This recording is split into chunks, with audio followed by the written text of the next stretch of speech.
नमस्कार दोस्तों, sugar patient kitchen में आपका हार्दिक स्वागत है। तो कब्ज या कॉन्स्टिपेशन डायबिटीज के लोगों में एक आम समस्या है। अक्सर ही हो जाता है, हमें डायबिटीज हो चुकी होती है लेकिन हमें पता नहीं होता, तब भी अक्सर हमें कब्ज ही रहती है। 3-3, 4-4 दिन हमें नहीं जाना पड़ता फ्रेश होने के लिए। कहते हैं कि हफ्ते में अगर 3 दिन आप फ्रेश होते हैं तो आपको कब्ज नहीं है। लेकिन जब डायबिटीज शुरू में हमें डायबिटीज होती है और जब हमें पता नहीं होता तब तो पता चलता है कि हमें 4 दिन 5 दिन तक जाने की जरूरत ही नहीं होती। दर्द होता है पेट में, ऐसा लगता है कंकर चुभने लगे। लेकिन आज हम इस समस्या पर विचार करेंगे। तो सबसे पहले हम जान लेते हैं इसके कारणों के बारे में। जहाँ तक कब्ज किसी को भी हो सकती है दोस्तों, लेकिन जहाँ तक डायबिटीज के मरीजों का प्रश्न है तो डायबिटीज के मरीजों को कब्ज उसी हालत में होती है दोस्तों जब उनका शुगर थोड़ा बढ़ा रहता है, या आपने जब चेक किया तब तो ऐसा लगता है कि नॉर्मल था, लेकिन 24 आवर्स में एक बार शुगर आपका 250 से ऊपर जरूर पार जाता है। 250, 300, 350 तक जरूर हो जाता है, तब आपको कब्ज की समस्या होती है। और कब्ज हो जाती है दोस्तों तो कुछ अच्छा नहीं लगता। सिर में भी दर्द होने लगता है, सांस भी फूलती है, किसी काम में मन भी नहीं लगता। तो ऐसी बहुत सी समस्याएं हमारे लिए आ जाती हैं। नींद पूरी नहीं होती। डायबिटीज में क्या होता है कि नींद नहीं आती रातों। दिन में अक्सर लोग वर्किंग लोग हैं, ज्यादातर महिलाएं भी काम करती हैं, तो दिन में ज्यादातर काम में लगे रहते हैं और रात में अच्छे से नींद नहीं आती। और अगर आप जॉब करते हैं तो आपको सुबह टाइम से उठना पड़ता है, तो इसमें क्या होता है, नींद पूरी नहीं हो पाती और इससे हमारे शरीर में गर्मी बढ़ जाती है। तो ये भी हमारे कॉन्स्टिपेशन या कब्ज का एक बड़ा कारण है दोस्तों। और दवाइयों की गर्मी, शुगर के मरीजों के शरीर में दवाइयों की भी बहुत गर्मी रहती है, उसकी वजह से भी हमें कब्ज हो जाता है। खान पान में अगर हम ध्यान नहीं देते हैं, हम पर्याप्त मात्रा में पानी नहीं पीते हैं, पर्याप्त मात्रा में हम सलाद वगैरह नहीं खाते हैं, यानी कि हमारे शरीर में कहीं ना कहीं पानी की कमी रहती है, तो भी हमें कब्ज हो जाता है। सूखी चीजें खाना, बिस्कुट वगैरह रखते हैं हम अपने पास में और हम सफर में हमने बिस्कुट खा लिया, पानी नहीं पिया या पानी पिया तो कम पिया, तो वो बिस्कुट जो है हमारे शरीर में अंदर जो पानी होता है उसी से ये सूखी चीजें मुलायम होती हैं, नर्म होती हैं, ताकि वो आसानी से हजम हो सके। तो उसकी वजह से भी हमारा जो शरीर है इसमें पानी की कमी हो जाती है। तो ये तो हो गए दोस्तों कारण। तो अब कारण के बाद में हम देखते हैं कि कौन से हम ऐसे काम करें कि हमें कब्ज हो ही ना। जब डायबिटीज थोड़ी पुरानी हो जाती है तो अक्सर ही कब्ज रहने लगती है, क्योंकि हमारे सिस्टम भी वीक होने लगते हैं, मेटाबॉलिज्म भी वीक हो जाता है और जो इंटरनल ऑर्गन्स हैं वो भी वीक होने लगते हैं। तो एक वजह ये भी होती है कॉन्स्टिपेशन की। अब क्या करें कि हमें कॉन्स्टिपेशन ना हो? तो सबसे पहले तो दोस्तों खाना, दवा, पानी, ये सारी चीजें जितनी आपको जरूरत है और जब आपको जरूरत है तो समय पर लें, और जितनी आपको आवश्यकता है, जितना आपके लिए रिकमेंड है उतना लें।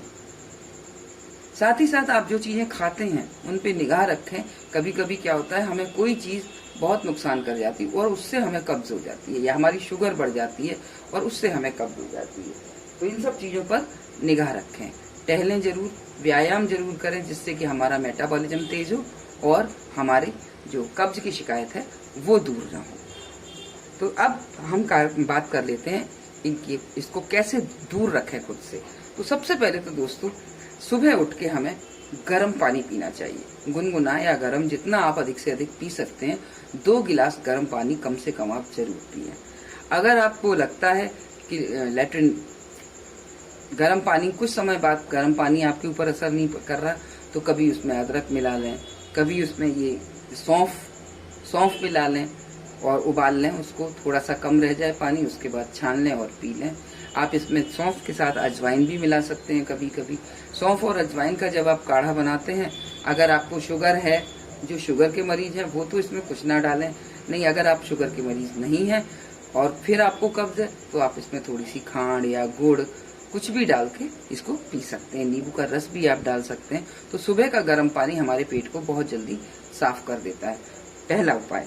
दूसरा उपाय है दोस्तों कि आप ये मेरे पास आंवला जूस है, अगर गुनगुने पानी में आप सुबह आंवला जूस भी डाल के पी सकते हैं। जब आपको गुनगुना पानी थोड़े समय बाद आपके शरीर को आदत पड़ जाती है और फिर आपके ऊपर ये गुनगुना पानी असर नहीं करता, तो आप थोड़ा सा आंवला जूस मिला लीजिए। मैंने आपको पहले भी बताया था एक बार कि जब आपकी डायबिटीज कंट्रोल नहीं होती तो आप आंवले के जूस में थोड़ा सा हल्दी मिला के पिएं, तो आपकी दवाइयाँ असर करने लगती हैं, बहुत ज़्यादा फायदा होता है आपको। ये है हमारे पास एप्पल साइडर विनेगर दोस्तों। ये एप्पल साइडर विनेगर भी आप 2 चम्मच एक दिन में, जी हाँ दोस्तों 2 चम्मच एक दिन में, इससे ज़्यादा ना लें इसको। तो आप इसको भी गुनगुने पानी में हल्की, लेकिन इसके लिए पानी को हल्का गुनगुना रखना है, या फिर आप सादा पानी में पिएं। इसके लिए आपको ज़्यादा गर्म पानी नहीं लेना है। त्रिफला का चूर्ण आप ले सकते हैं, उसको आप हल्के गुनगुने पानी में फंकी मार सकते हैं, सुबह भी ले सकते हैं। और अगर आप सुबह और कोई चीज़ ले रहे हैं इसमें से, तो फिर आप उसको रात के समय त्रिफला चूर्ण ले सकते हैं। अगर आपके पास आंवला चूर्ण है तो आप आंवला चूर्ण भी ले सकते हैं रात को सोते समय। ग्रीन टी भी ले सकते हैं आप रात को सोते समय, उससे आपका मेटाबॉलिज्म तेज होता है और आपका सुबह पेट साफ हो जाता है। और एक चीज़ यदि देखिए दोस्तों, ये है मेरे पास गिलोय के पत्ते। गिलोय के पत्ते अगर आपको मिल जाते हैं तो आप इनको ले लीजिए। ये देखिए मैंने 2 पत्ते लिए हैं दोस्तों, और ये गिलोय के 2 पत्ते मैंने ले लिए हैं दोस्तों, और इनको धो लिया है। और इसको मैं इस तरह से करके, और इसमें ये देखिए ये कूट गया है हमारा। और इसके बाद में हम इसको 1 कप में ले लेते हैं। ये देखिए दोस्तों, ये हमने इस गिलोय के पत्तों को कूट के इसमें पलट लिया, और इसको मैंने, आप रात में 1 कप पानी में 2 गिलोय के पत्तों को आप भिगो दीजिए और सुबह इस पानी को छान के पी सकते हैं। उससे भी आपका पेट साफ हो जाएगा। साथ ही साथ आप हरा धनिया, आप 1 मुट्ठी हरा धनिया लीजिए और उसको इसी तरह से कूट लीजिए या फिर मिक्सी में पीस लीजिए, और उसको 1 कप पानी में या 1 गिलास पानी में, जैसी आपकी धनिया की क्वांटिटी आप लेना चाहते हैं उसके अकॉर्डिंग आप उसको ले लीजिए और उसको छान लीजिए। थोड़ी देर चटनी बना के आप उसको पानी में डाल दीजिए, और एक आधा पौन घंटे के बाद में उसको आप छान लीजिए। आप उसमें हल्का नींबू मिला सकते हैं, हल्का सा काला नमक भी मिला सकते हैं, और आप उसको पी सकते हैं। उससे भी आपका पेट साफ होगा। तो ये बहुत सारे उपाय हैं दोस्तों। और अगर आपका पेट साफ नहीं होगा तो फिर आपकी डायबिटीज बढ़ने लगेगी, आपको आराम नहीं मिलेगा, आपकी तौंद निकलने लगेगी और आपकी डायबिटीज बढ़ने लगेगी। लेकिन और अगर आप डायबिटीज के मरीज नहीं हैं और आपको कब्ज की शिकायत रहती है, तो आप थोड़े समय बाद आप शुगर के मरीज हो सकते हैं, आपको डायबिटीज हो सकती है, बहुत बड़ा कारण हो सकता है ये आपकी डायबिटीज का। लेकिन इन सब में मैं आपसे एक बात जरूर कहना चाहूंगी कि रात में आप नींद पूरी लें। जरूरी है कि आप जल्दी सो जाएं और टाइम से उठें। ये रात भर जो आप आजकल एक नया ट्रेंड चल गया कि बहुत रात तक मोबाइल में लगे रहते हैं बच्चे, और सच बात यह है कि बहुत बड़ा कारण है आजकल बीमारी में अधिकता आने का, डायबिटीज, घर घर में डायबिटीज हो जाने का एक बड़ा कारण है रात को टाइम से सोना नहीं और सुबह टाइम से उठना नहीं। दिनचर्या खराब हो गई है, व्यायाम हम नहीं करते हैं, जबकि हमारे शरीर को जिस तरह आजकल हमारी सिटिंग जॉब है, ज्यादातर हम बैठ के काम करते हैं, और या फिर हम दूर दूर तक बसों में या गाड़ियों में बैठ के जाते हैं सफर करके, तब अपने जो कार्यस्थल है वहां तक पहुंचते हैं जहां पर हम काम करते हैं, तो उसमें हमारा काम नहीं हो पाता। तो आप कोशिश करें कि आप पैदल चलें। अगर आपको सुबह वक्त नहीं मिलता तो आप ज्यादा से ज्यादा पैदल चलने की कोशिश करें। आप दूर तक अपनी गाड़ी छोड़ दें और उसके बाद पैदल तक अपने कार्यस्थल तक जाएं। तो इन चीजों से आपको जरूर फायदा होगा दोस्तों। आपको अगर मेरा चैनल पसंद आता है आप उसको सब्सक्राइब करिए, वीडियो को लाइक करिए अगर वीडियो पसंद आता है। मैंने आपको बहुत सारी चीजें इसमें बताई हैं और जिससे आपको बहुत फायदा होगा, क्योंकि कब्ज की समस्या बहुत बड़ी समस्या है डायबिटीज के मरीजों के लिए।